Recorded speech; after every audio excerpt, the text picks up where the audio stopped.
যে দেশটিকে একসময় শুধু মরুভূমি আর তেলের খনি হিসেবে চেনা হতো, সেই সৌদি আরব আজ বিশ্বকে শাসন করার স্বপ্ন দেখে। একদিকে ইসলামের প্রাণকেন্দ্র, অন্যদিকে আধুনিক প্রযুক্তির স্বর্গরাজ্য। আজকে আমরা এই ভিডিওতে আপনাদের জানাবো সৌদি আরবের জন্ম এবং বর্তমানের অবিশ্বাস্য রূপান্তরের গল্প। সৌদি আরব মধ্যপ্রাচ্যের বৃহত্তম একটি দেশ। এর চারপাশে লোহিত সাগর এবং পারস্য উপসাগর দিয়ে ঘেরা। এখানে মূলত চরম ভাবাপন্ন আবহাওয়া থাকে। দিনের বেলা থাকে প্রচণ্ড গরম, রাতে বেশ ঠান্ডা। তবে আশিরের মতো কিছু পর্বতমালা অঞ্চল আছে যেখানে সারা বছর বেশ মনোরম আবহাওয়া থাকে।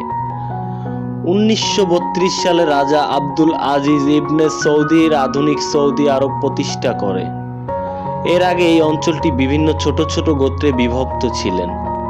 1938 সালের প্রথমে এখানে তেল আবিষ্কৃত হয়, যা এই দরিদ্র মরুভূমির দেশটির ভাগ্য রাতারাতি বদলে দেয়। আজ তারা বিশ্বের ধনী এবং শীর্ষ তেল রপ্তানির দেশ। মক্কা এবং মদিনা ইসলামের দুটি পবিত্র শহর এই দেশটিতেই অবস্থিত। প্রতি বছর হজ ও ওমরা করার জন্য বিশ্বের কোটি কোটি মানুষ এই সমবেতে হয়। মক্কার ক্লক টাওয়ার এবং মসজিদ নববীর অবিশ্বাস্য সুন্দর কারুকার্য নিয়ে কথা বলুন। এটি সৌদি আরবের প্রধান পরিচয় এবং সৌদি আরবের গর্ব। সৌদি আরবের বর্তমান ক্রাউন প্রিন্স মোহাম্মদ বিন সালমান এমবিএস ভিশন 2030 হাতে নিয়েছেন। এর মূল উদ্দেশ্য হলো তেলের উপর নির্ভরশীলতা কমিয়ে পর্যটন ও প্রযুক্তির এগিয়ে যাওয়া। এখানে সেখানে সিনেমা হল হচ্ছে, মহিলারা গাড়ি চালাচ্ছে, এমনকি পর্যটকদের জন্য দেশটি উন্মুক্ত করে দেওয়া হচ্ছে।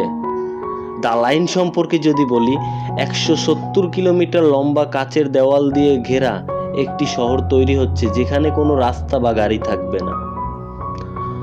সৌদি আরবের ঐতিহ্যবাহী খাবার কাবসা, এক ধরনের বিরিয়ানি, এমনকি আরবিক কফির গ্রহ কথা বলে। এখানকার মানুষ অত্যন্ত অতিথাপরায়ণ। পুরুষদের জন্য সাদা খোপ এবং নারীদের জন্য আবায়া তাদের সংস্কৃতির একটা অংশ। সৌদি আরব এখন আর কেবল দক্ষিণে রক্ষণশীল দেশ, বরং এটি ঐতিহ্য এবং আধুনিক একটি অদ্ভুত সংমিশ্রণ। আপনি কখনো সৌদি আরব গিয়েছেন বা যাওয়ার স্বপ্ন দেখেন, সেটা অবশ্যই আমাদের কমেন্টে বলে যাবেন।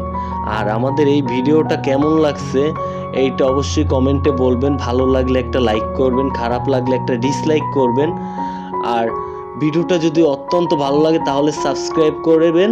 দেখা হবে পরের ভিডিওতে। খোদা হাফেজ।